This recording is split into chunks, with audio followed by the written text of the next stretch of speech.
Tapos ka na, Senator Tito? No, I did not get an answer, Mr. President, Mr. Chairman. 2025 na lang. 2025, how much, Wawa Builders? Para mas madali nyo ma-identify. 2025, Your Honor, he has 5 projects in that engineering district amounting to 435,710,913 pesos. Your Honor. So 400 plus million for that particular area na For 5 projects, Your being Honor. suspected as ghost project. Well, some of them, Your Honor. Some of them, okay. How did they get that through bidding? They participated in the bidding, Your Honor. Oh, how did that budget get into your budget, the DPWH? Was there a senator or a congressman who inserted that for that particular area? Well, we'll just have to find out, Your Honor, because there are many sources in 2025. Let me just point out that some of the projects were included in the National Expenditure Program that has been submitted to Congress. And of course, there are projects that were actually added on in the General Appropriations Act. So we just have anyway, to thank you, reclassify, Your Honor. Mr. Chairman, thank you. I did not get the answer. Senator Estrada, Chair, thank you very much. With the permission of Senator Estrada, related kasi ito sa question niya. Mr. Chair, kung ganun na inamin ng DPWH na mayroong ghost projects dyan sa flood control, pwede malaman from COA paano ito nakalusot? Anong papel ng COA dito sa ghost projects na ito? Bakit hindi ito nyo nakita? Pwede malaman, Mr. Chair? Good morning po, Thank you. Mr. Chair and Your Honor. Based po sa aming mga reports na nakuha po from our regional and district engineering offices, ongoing pa lang po yung kanilang pag-collate ng mga observations, sir. Actually, sir, may mga observations naman po pero hindi ko po mako-conclude na pertaining po ito doon sa mga ghost projects. Marami naman po kasing observation ng mga auditors natin, sir, kasi marami din pong types of audit ang kinakandak ng mga auditors natin regularly, sir. May compliance. I mean for this particular projects na kinlaim, inamin ng DPWH na talagang ghost projects ito. Yes, Pwede sir. nyo tutukan ito and can we have results Yes, in the next hearing na Yes, sir. ikakandak natin? Opo, sir. Actually, sir, meron na po tayong office order from our chairman, particularly para sa fraud audit po ng Bulacan, sir. Thank you for that. Thank you. Thank you. Mr. Chair, I hope Mr. Chairman, next hearing, ha? Yes, sir. Thank you. Opo. Thank you, Mr. Chairman. Mr. Chairman, related to kay Senator Jingo in order of arrival. Just one question, Mr. Chairman. All right. I'll give Okay, it. Mr. Chairman. Isang tanong lang. Parang tinitipid mo ata ako, Mr. Chair. Dalawa. Sige.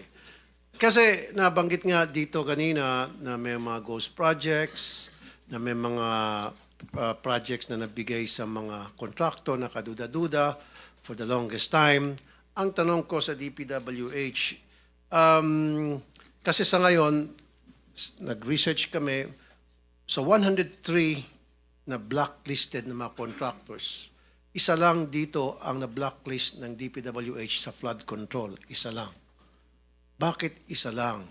Eh kung inaamin naman ng DPWH, at pinag-usapan natin dito for the longest time, marami mga anomalya, katiwalian sa flood control at mga contractor na gumagawa ng gross projects, bakit isa lang ang na-flag down o na-blacklist? Well, Your Honor, I think, unfortunately, these are now being validated in the field. You know, these are now being validated in the field. So, pagka wala naman pong derogatory information that will come out in the bidding process for these contractors, they could be allowed actually to participate. Wala naman po kaming basis actually for... Okay, magbibigay ako ng reason kung bakit isa lang na blacklist sa dinami-dami mga kalokohan. Kasi karamihan sa mga empleyado sa DPWH ay mga contractor mismo. So sila ang gumagawa ng mga proyekto ng mga ghost projects, so hindi nila iba-blacklist sarili nila. Thank you, Your Honor. Mr. Chair. Mr. Chairman. Thank you. Mr. Chair. Mr. Chair. Mr. Secretary. Mr. Secretary.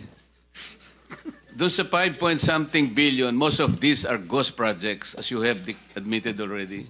Oh, I cannot say that most of it at this point in time, Your Honor. But I think in this 5.9 billion pesos that is nandyan sa Wawaw Builders, there could be some. Kasi sa Bulacan muna yung pinag-uusapan natin. Yes, Your Honor. So some of these projects are ghost projects. Could be, Your Honor. So that's convenient already. Some of these projects in Bulacan are ghost projects. Mr. Chairman. What happens with the performance bond? What do you do with the performance bond? Each project has a performance bond. Tama Yeah. po? Yes, Your Honor. Aren't you supposed to confiscate the performance bond? Well, if the project has lapsed actually for its warranty, Your Honor.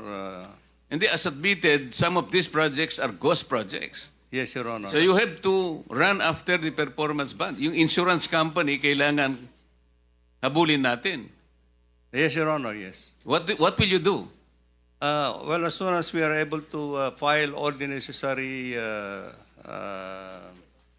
How much does it take? The insurance company, sa experience ninyo, these are ghost projects. As soon as we are able to finally come up with the documentation, Your Honor, then I think. Okay, for the record, Yes. kapag nakita natin na ghost projects, you will run after Absolutely, Your the Honor. performance bonds Absolutely, yes, posted Your Honor. by these contractors. Yes, Your Honor. And to the question of Senator Bato, Madam Coa, ano ba ang ginawa ninyo? Most of these projects have been established, admitted as ghost projects. Bakit hindi kayo makapagsalita, makapag-report? Ghost pala. Bakit lumusot sa inyo? Sir, sa ngayon po, sir, since we are still consolidating and gathering data from our regional and district auditors, Alam niyo yung sir. problema, you have Yes, a sir. very standard way of answering us. Yes, eh. sir. You are still waiting for No, your sir. regional offices. Alam niyo yung problema ninyo, Madam Coa? Kasi puro kayo post-audit eh. Mag-audit kayo pag tapos na yung project. Like what happened in Misamis Occidental. I asked your regional, anong tawag niyo ron? Director po, sir. Regional Director ng COA. I asked him, there is a very irregular project being constructed in Misamis Occidental in Barangay Lamaan. This is a project shepherded by the former, ano ba yun? He was a deputy speaker in the House of Representatives. Kapareho ko siyang deputy speaker. He was able to get a 50 million project from DPWH. Tinanong ko yung DPWH doon in Region 10. How come DPWH now is funding housing projects? Kailan nangyari ito? And then when I asked him, yung baka akong pagtatayuan ng lupa ng housing project na yan, costing 50 million pesos. By the way, Mr. Secretary, yung contractor doon ay itong Alpha and Omega General Contractor and Development Corporation, one of the 15 contractors identified by the President. Sabi ko, tinatanong ko sa kanya, alam mo ba na yung pagtatayuan ng housing project na ito ay hindi pa sa pangalan ng city? I don't know, sir. Bakit hindi mo alam? Kasi po, mag-audit lang po kami pagkatapos ng project. Saan ka naman nakakitang? Ibig po, sinasabi ko na nga sa iyo ngayon eh. The city of Lamaan, the local government's LG unit at that time, succeeded in getting a writ of possession. On the basis of the writ of possession, Estrada, Majority Leader Joel Villanueva, and Minority Leader Vicente Soto III. The committee will conduct inquiries or investigations in aid of legislation in accordance with the pertinent provision of the rules of the Senate and the rules of procedure governing inquiries in aid of legislation as amended. We now proceed with the consideration and adoption of the rules of the Blue Ribbon Committee that will guide our committee in its operations and conduct of meetings, hearings, and investigations. Before the members of this committee is a copy of the proposed rules, which are the same rules adopted by the Blue Ribbon Committee during the 19th Congress. Do I hear a motion to adopt these rules? I move to adopt the rules, Mr. Chair. I second the motion, Mr. Chair. Thank you. There is a motion on the floor as well as a second. Is there any objection? There being none, the motion for adoption of the rules hereby approved. These rules shall govern all proceedings, meetings, hearings, and investigations of this committee during the 20th Congress.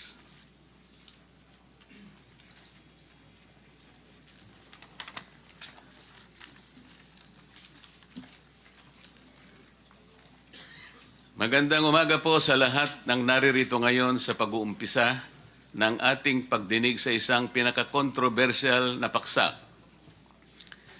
Ang usapin patungkol sa mga flood control projects na pinagmagatang The Philippines Underwater. On August 11, 2025, President Ferdinand Marcos Jr. disclosed deeply troubling findings from an initial government review of flood control projects implemented so far during his administration. The President revealed that only 15 contractors have cornered approximately 100 billion worth of flood control projects, representing 20% of the total 545.6 billion pesos allocated for some 9,855 flood control projects from July 2022 to May 2025. The Senate Blue Ribbon Committee convenes today for this motu proprio inquiry into serious allegations of malfeasance, misfeasance, and nonfeasance concerning the award and implementation of flood control projects that have been disproportionately concentrated among a select group of contractors. Napapanahon na para alamin at himayin ang katotohanan sa likod ng mga maanomalyang nakapalibot sa mga kontratang inilaan para sa flood control. Tama na ang pagpapaikot at paglihis sa tunay na problema. Tungkulin natin ngayong bigyang linaw at sagot ang mga kababalaghang nangyayari sa mga kontratang pinasok ng gobyerno at ang mga private contractors. The root of the issue before us boils down to the rampant corruption entangled with the core of our government. Tila sakit na kanser na siyang unti-unting sumisira sa ating bansa. Records will show that billions are spent every year to fund flood control projects that are supposed to control or mitigate flooding in our country. The magnitude of this issue cannot be understated. Funds are wasted over questionable projects. Lives and properties are lost due to failures in flood control. Enough is enough. Pagod na ang mamamayang Pilipino na lumikas mula sa kanilang mga tahanan sa maghakot ng kagamitan upang makaligtas sa panganib na dulot ng rumaragasang tubig. We should not accept this misfortune simply as effects of climate change. It will never be a valid justification for our failure to provide strong and protective shields against something inevitable but preventable. The Netherlands is 25 to 30% below sea level. Yet its innovative people gifted the world with engineering solutions to flood problems. We have a choice. Either we adopt the best practices of the Netherlands or we settle a poor copy of Venice in the Orient. As members of the Senate Blue Ribbon Committee, we're duty-bound under the Constitution to conduct inquiries in aid of legislation. Our mandate extends beyond mere investigation. We must examine whether existing laws and regulations governing public procurement, project implementation, and infrastructure development are adequate and properly enforced. The potential violations under scrutiny include government procurement laws, Republic Act 3019, Republic Act 6713, and various DPWH and DBM procurement guidelines and circulars. The committee seeks to, number one, establish the facts surrounding the concentration of flood control contracts among 15 contractors and beyond, if warranted. 2, examine compliance with procurement laws, regulations, and due process requirements. 3, investigate probable irregularities in bidding processes, technical specifications, and project awards. 4, assess the quality and effectiveness of completed flood control projects. 5, identify systemic weaknesses in government procurement and project monitoring. 6, determine accountability for any malfeasance, misfeasance, or nonfeasance. Number 7, recommend legislative measures to prevent similar occurrences and strengthen oversight mechanisms. The committee shall conduct these proceedings guided by the following principles. Transparency.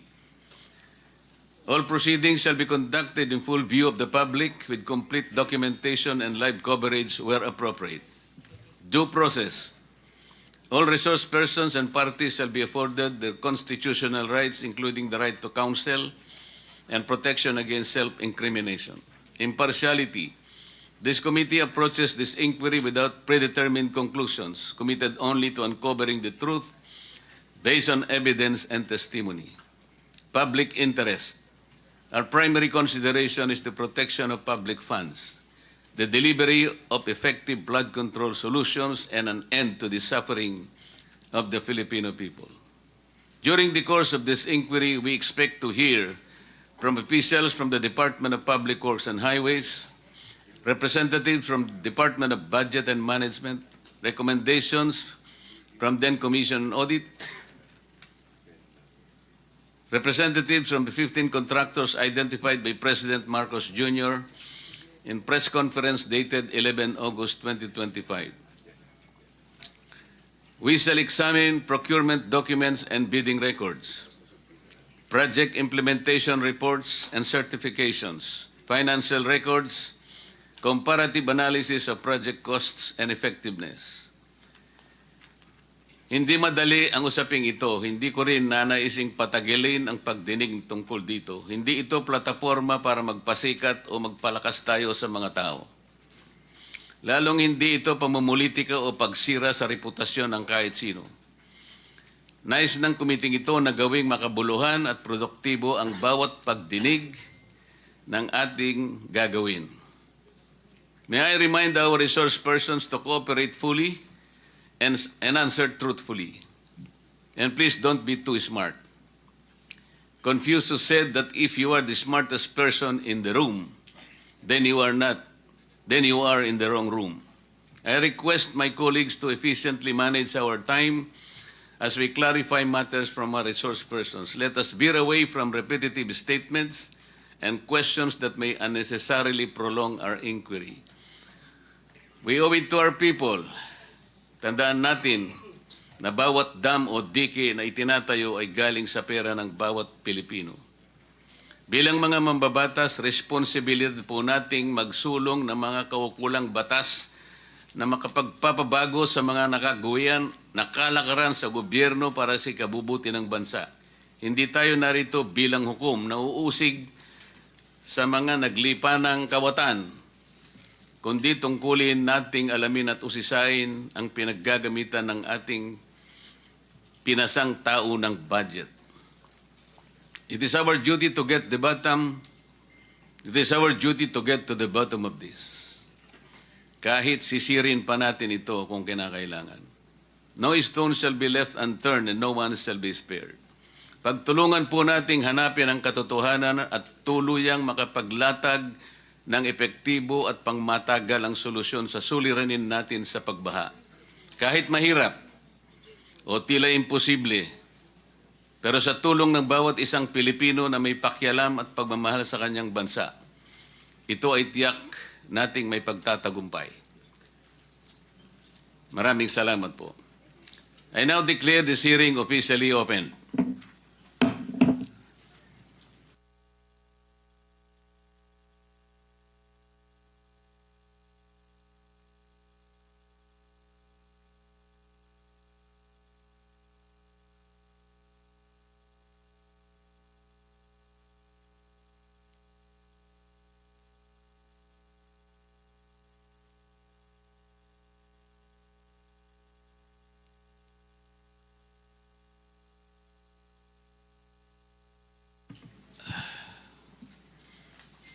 I direct the Director General to please call the roll.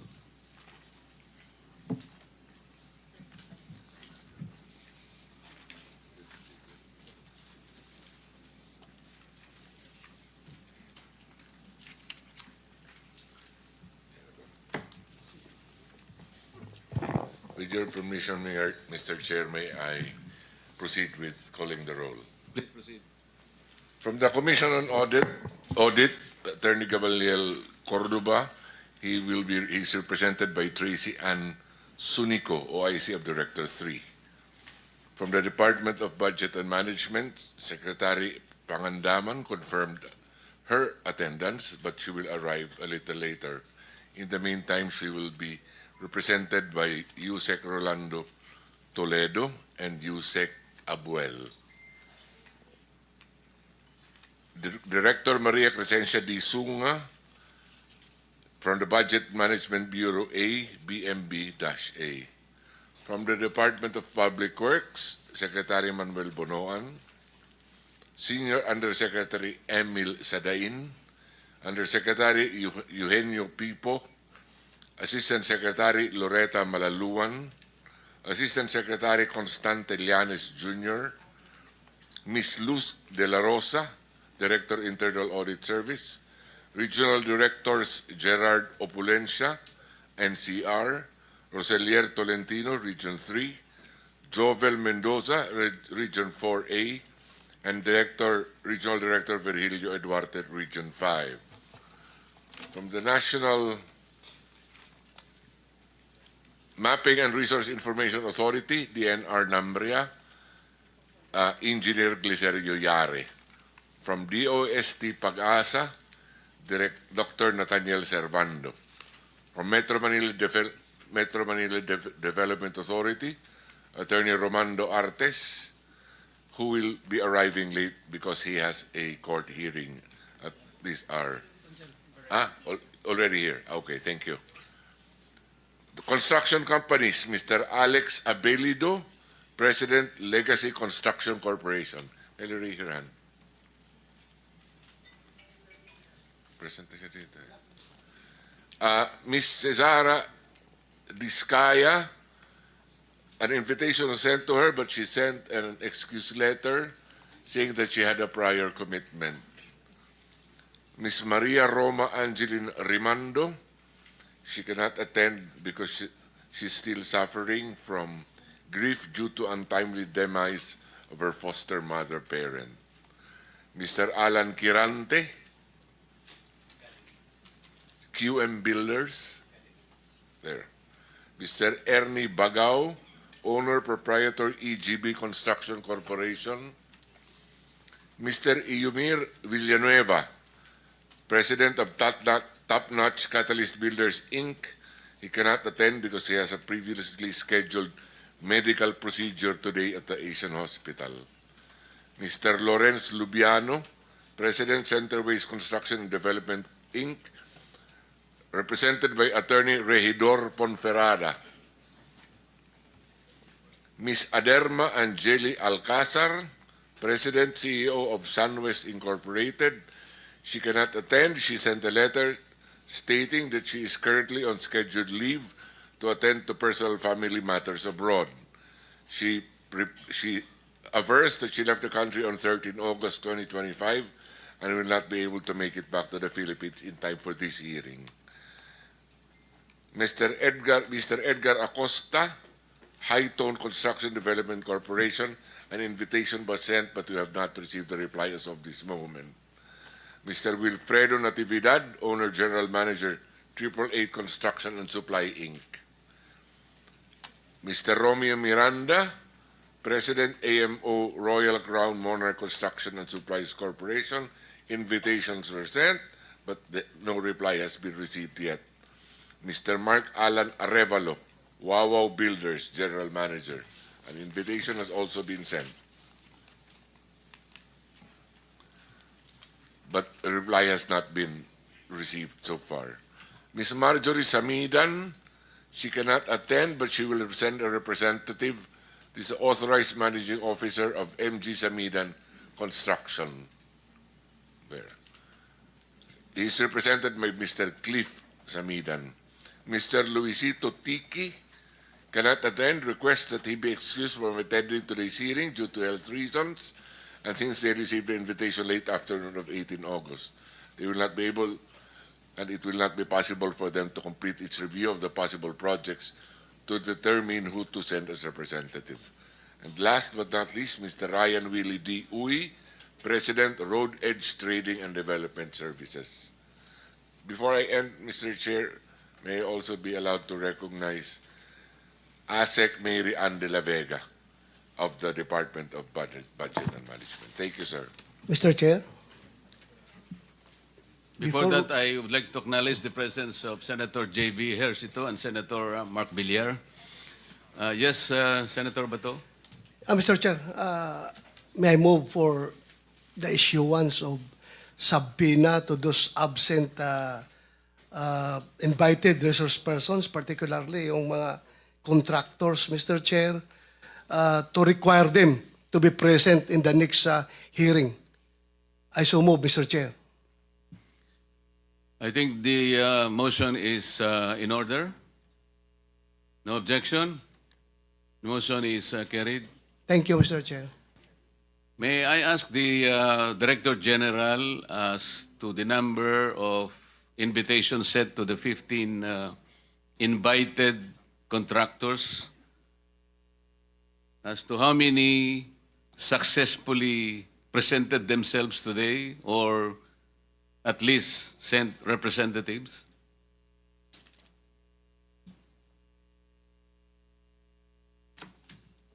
Your Honor, we sent 15 invitations to 15 contractors. And how many replied to your invitation?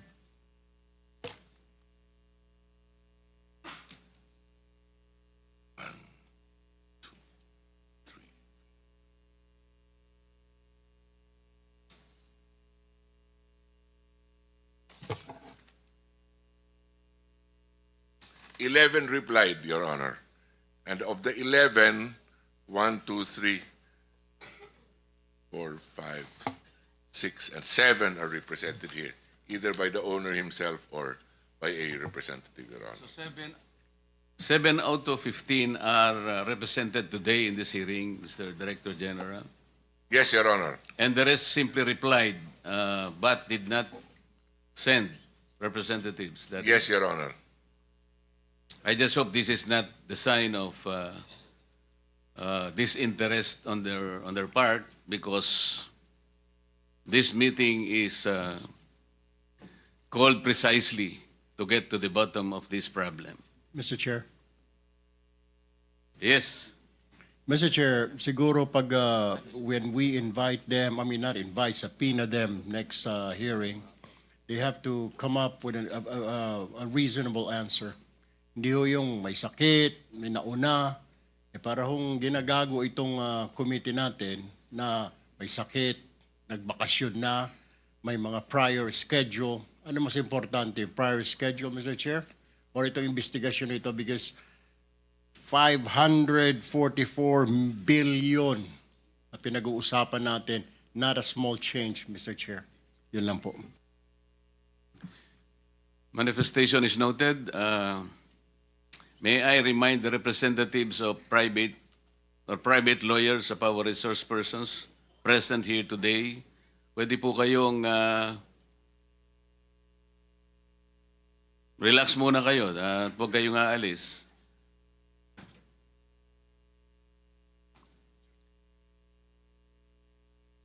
I will now direct the Director General to acknowledge the presence of our resource persons and thereafter administer the oath to them. Thank you, Mr. Chair. May I proceed? Those who have been invited here, kindly please stand and raise your right hand.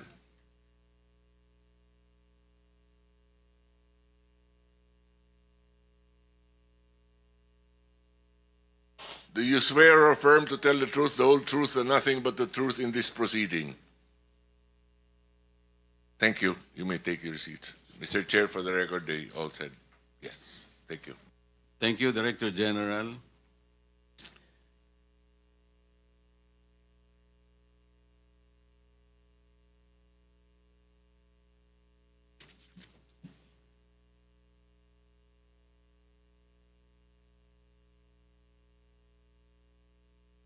I acknowledge the presence of Senator Gatchalian and Senator Bongo.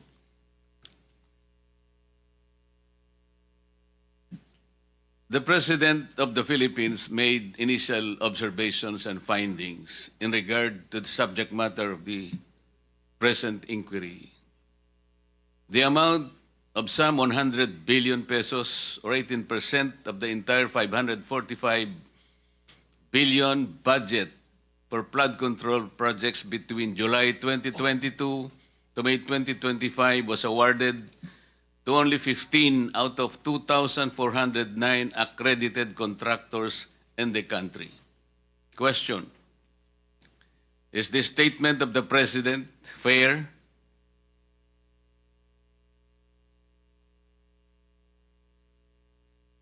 Silence means acquiescence. So, Chairman notes that all present today agrees to the statement of the President. And the 15 contractors referred to were invited as early as last Saturday, Director General, Friday, and on at least 7 of them replied and sent representatives this morning. Legacy Construction Corporation, Alpha and Omega General Contractor and Development Corporation, St. Timothy Construction Corporation, QM Builders, EGB Construction Corporation, Top Notch Catalyst Builders, Inc., Centerways Construction and Development, Inc., SunWest, Inc., Highton Construction and Development Corporation, 888 Construction and Supply, Inc., Royal Crown Monarch Construction and Supplies Corporations, Wawo Builders, MG Samidan Construction, LRTK Builders, Inc., and Road Edge Trading and Development Services. These 15 contractors were mentioned by the President.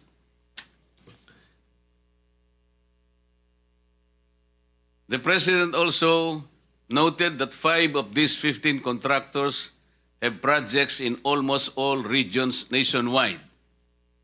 He mentioned Legacy Construction Corporation, Alpha and Omega General Contractors and Development Corporation, St. Timothy Construction Corporation, EGB Construction Corporation, and Road Edge Trading and Development Services. Is the President correct?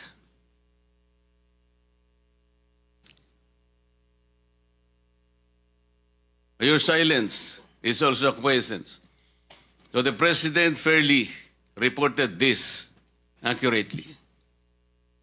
Wala pong problema so far? The President also noted that there appears a mismatch between the most flood-prone areas based on National Adaptation Plan of the Philippines 2023-2025. Kasi yung mga flood-prone areas nasa ating National Adaptation Plan of the Philippines. Ito po yung mga probinsya ng Pampanga, Nueva Ecija, Pangasinan, Tarlac, Bulacan, Metro Manila, Maguindanao, North Cotabato, Oriental Mindoro, and Ilocos Norte. These are the flood-prone areas. As opposed to the top 10 provinces awarded with the highest number of flood control projects by the DPWH.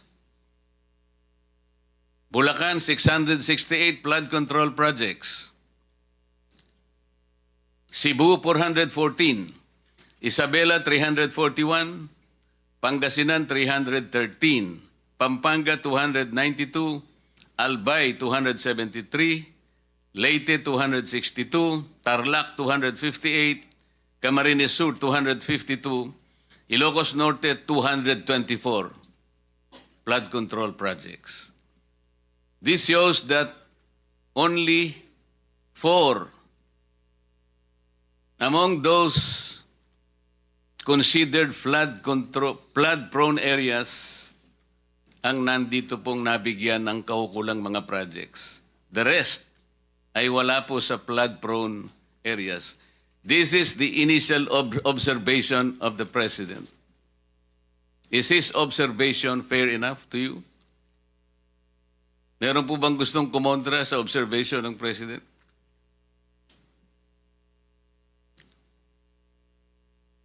So silence is acquiescence. Ang sabi pa ng Pangulo, more than 350 billion or 6,021 flood control projects do not specify the exact type of flood control that is being built. Halimbawa po, kung repair works yun, o kaya cut-off channel, o dikes, o drainage structures, flood mitigation structures, retarding basin, revetment, slope protection spur dikes, waterways, or embankments. Walang ganun eh.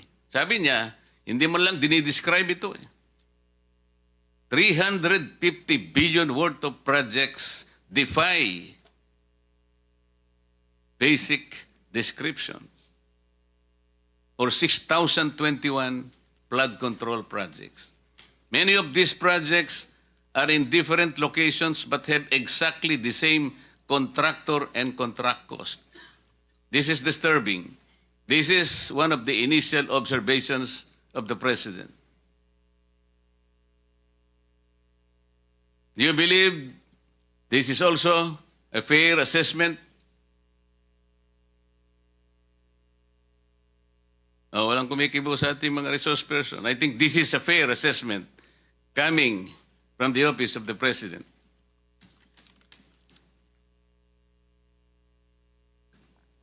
Meron pong ginawang actual na inspection ang Pangulo. In Kalumpit, Bulacan. Lumabas po ito sa mga dyaryo. Initial inspection showed the dike appeared to have not followed the right specification, sabi po dun sa dyaryo, of materials and also appeared to have gaps in the dike that made it incomplete. Nagpakuha po ng scuba divers ang Presidente. This is what they call tactile inspection. Nakita po nila doon ang ito po nakalagay. Scuba divers were dispatched to assess the flood control project. They reported that the concrete underwater was of varying thickness and was shaddily built. The divers also reported the steel reinforcement were not driven into the river, so water still flowed underneath. Let us break that down. Ang ibig pong sabihin nito, kahit kami po hindi naman inhinyero, karaniwang po sa inyo lahat ngayon ay engineer. Hindi po nasunod yung specification. Dito lamang po lumilitaw yung mga tinatawag na seat piles. Hindi po ibinaon sa tamang lalim.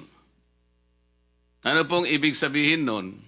Karaniwan po, and I think you will all agree, 6 meters po yung seat piles eh. Talaga pong pipiliting ibaon yun.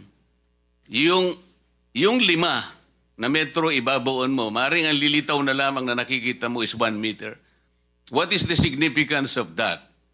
Kasi kinakailangan ma-address mo yung scouring ng river. Pag hindi umabot, ando sa punto na yung cascading waters will be gradually eroding the soil, ang lalabas nun, nakabitin na yung inyong nakabitin na yung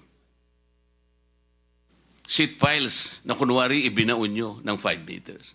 Ano mangyayari kung nakikita na po yun? Babagsak po talaga yung slope protection na inilagay ninyo. Ito yung kaawa-awang kalagayan nito eh. Nakita pa po yung ano eh. Upon tactile inspection, the drivers found that the beam was no longer connected to the seat pile support. Yung beam na sinasabi niya, this is the apron. Tama po ba yun? The apron is the basic structure that will hold the seat piles. Kung wala po yung apron na yun, na magkukonect dun sa slope, walang integrity yung project na ito. Babagsak at babagsak ito. Mamaya po meron kaming ipakikita sa inyo kung bakit ganito kalala ang problema ng ating bansa.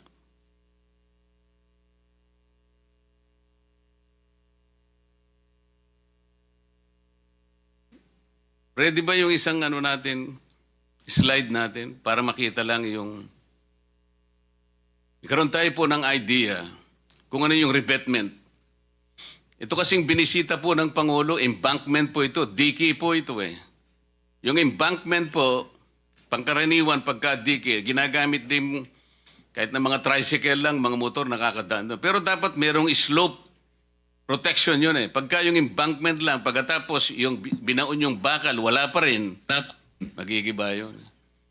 Ready po ba tayo doon sa isang slide para magkaroon? Ayan po. Ano po yung tawag dyan, Secretary Bunuan? Di ba revetment yan? Revetment, Your Honor. Ayan po, ang kaawa-awang kalagayan ng revetment, meron pa pong nota dyan sa nagbigay sa akin. 80% lupa, 15% semento, plus 5% bakal equals pera. Ano po dapat yung reinforcing bars nitong revetment na ito? Kasi po wala eh. Kahit na po siguro kawayan lang, wala yan eh. Tingnan po ninyo. Wala pa po tubig ito. This is supposed to be, siguro medyo river po ito eh. Tatagal po ba ito, Secretary? Itong ganito? Hindi siguro, Your Honor. I think this is a failure of the structure in itself. So, dapat wala nang siguro. Tsakin mo. Tatagal ba ito? Hindi po. Alam po nyo kung saan ito? Kayang-kaya naman po ninyong ma-identify.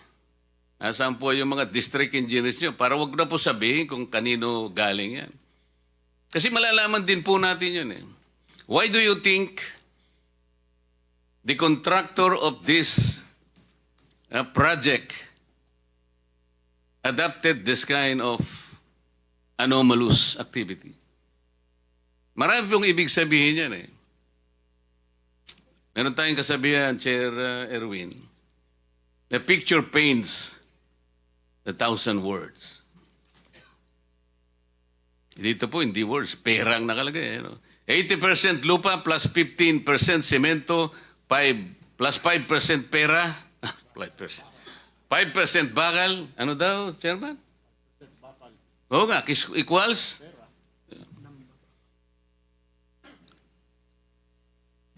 This is a microcosm of the projects. I think this completely represents the project na ginagawa po ngayon. Kaya wala po talagang mangyayari sa mga projects. Ang contractor po nito ay St. Timothy Construction Corporation. Nandito po ba ang representative? Ang sinasabi ko po yung kalumpit. Hindi ko po sinasabi ito. Ito ano lang po ito. Ibang project po ito. Pinakikita ko lang para magkaroon po ng idea ang mga kababayan natin kung sila'y sumusubaybay sa atin. Pero yung sinasabi natin sa Kalumpit, Bulacan kanina, ang contractor po, ito yung embankment, is St. Timothy Construction Corporation. Meron po bang representative ngayon?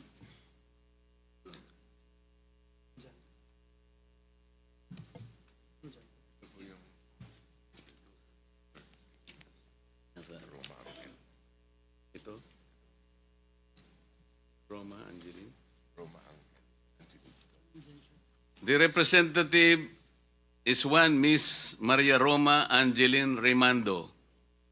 Nandyan po ba kayo, Madam?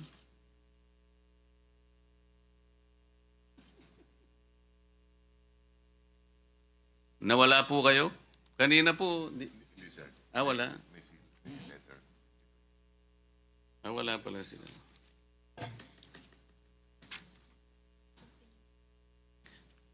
Before we continue, let me acknowledge the presence of Senator Joel, our Majority Leader. Thank you.